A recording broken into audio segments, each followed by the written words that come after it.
Hello everyone, verbs చదివేటప్పుడు ఇలా flow chart ద్వారా చాలా క్లియర్ గా చదివితే అసలు మర్చిపోరండి. వర్బ్స్ తీసుకున్నట్లయితే యాక్సిలరీ, మెయిన్ వర్బ్, వీటిని హెల్పింగ్ వర్బ్, లెక్సికల్ వర్బ్ లాగా రెండు రకాలు ఇస్తాం. ఈ హెల్పింగ్ వర్బ్ లో ప్రైమరీ అండ్ మోడల్స్ అంటారు. ఈ ప్రైమరీలో be forms, do forms, have forms ఉంటాయి. బీ ఫార్మ్స్ అంటే am, is, are, was, were అని. డూ ఫార్మ్స్ అంటే do, does, did. Have forms అంటే యావ్, హ్యాజ్, యాడ్ అంటారు.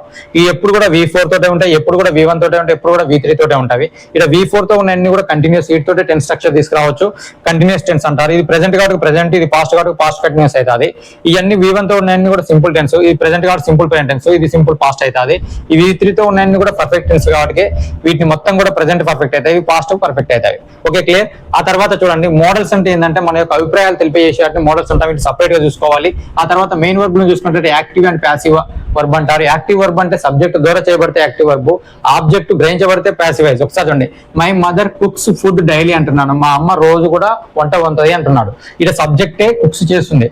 కానీ ఈ వాజ్ కాల్డ్ అంటే నేను ఏం చెప్తున్నాను అంటే, దీనికి ఈ వాజ్ కాల్డ్ అంటే అతను పిలువబడుతున్నాడు, అతను పిలవట్లేదు. ఈ కాల్డ్ అంటే అతను పిలుస్తాడు అన్నట్టు, అంటే ఇది ప్యాసివైజ్ లో ఉన్నట్టు అని అర్థం. ఓకే, నెక్స్ట్ ఈ ఈట్స్ బనానా ఎవ్రీడే అంటున్నాను. ఇంకోటి ట్రాన్సిటివ్ వర్బ్, ఇంట్రాన్సిటివ్ వర్బ్ గురించి చూడాలి. ట్రాన్సిటివ్ వర్బ్ అంటే ఏ ఒక్క సెంటెన్స్ లో అయితే ఆబ్జెక్ట్ ఉంటుందో దాన్ని ట్రాన్సిటివ్ వర్బ్, అలా ఉంటేనే యాక్టివైజ్ నుండి ప్యాసివైజ్ మార్చుకోవచ్చు అని మనం క్లియర్ గా నేర్చుకున్నాము. ఫస్ట్ ట్రాన్సిటివ్ వర్బ్ అంటే ఏంటో చూడండి. ఈ ఈట్స్ బనానా అంటున్నాను. ఈట్స్ అనే దానికి బనానా అంటున్నాను. బనానా అనేది ఆబ్జెక్ట్ అంటే ఆబ్జెక్ట్ ఉందా లేదా సెంటెన్స్ లో తెలుసుకోవాలంటే ఊమ్ లేదా వాట్ అనే క్వశ్చన్ వేసుకోవాలని నేను ఇప్పుడు చెప్పాను. ఊమ్ వేసుకుంటామా, దీనికి వాట్ వేసుకుంటామంటే వాట్ అని వేసుకోవాలి. ఊమ్ అంటే ఏదైనా సబ్జెక్ట్ ఉంటే మాత్రం, అది ప్రణౌన్ ఉంటే మాత్రమే ఊమ్ వేస్తాం. వాట్ అంటే ఒక వస్తువు గురించి చెప్తాం. ఈ ఈట్స్ వాట్ అన్నాం అనుకో, బనానా అనేది ఒక ఆప్షన్ ఉంది కాబట్టి అది ఆబ్జెక్ట్ ఉన్నట్టు. షీ లవ్స్ హిమ్ అన్నాను. లవ్స్ కాడ హూమ్ అనే ఆన్సర్ వస్తుంది చూడ. హూమ్ అంటే ఎవరు, హిమ్ అంటున్నాడు, ఆబ్జెక్ట్ వస్తుంది కాబట్టి దీన్ని ట్రాన్సిటివ్ అంటాం. ఇంట్రాన్సిటివ్ అంటే ఆబ్జెక్ట్ లేని దాన్ని అంటాము. యు ఆర్ స్లీపింగ్ అంటున్నాం. యు ఆర్ స్లీపింగ్ అంటే స్లీపింగ్ అనేది ఇంట్రాన్సిటివ్ వర్బ్ అవుతుంది. స్లీపింగ్ ఆన్ ద బెడ్ అనొచ్చు. బెడ్ కి ఏమన్నా మనం వాట్ కానీ ఊమ్ కానీ వేస్తే ఆన్సర్ వస్తుందా, రాదు కదా. ఇంకా చూడండి, she smiles they were hard అంటున్నాము.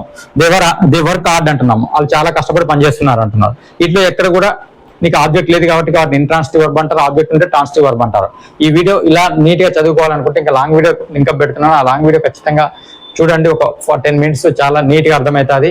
చాలా క్లియర్ గా వర్బ్స్ అనేది నేర్చుకోవాలి. Thank you. ఈ వీడియో నచ్చితే లైక్ చేయండి.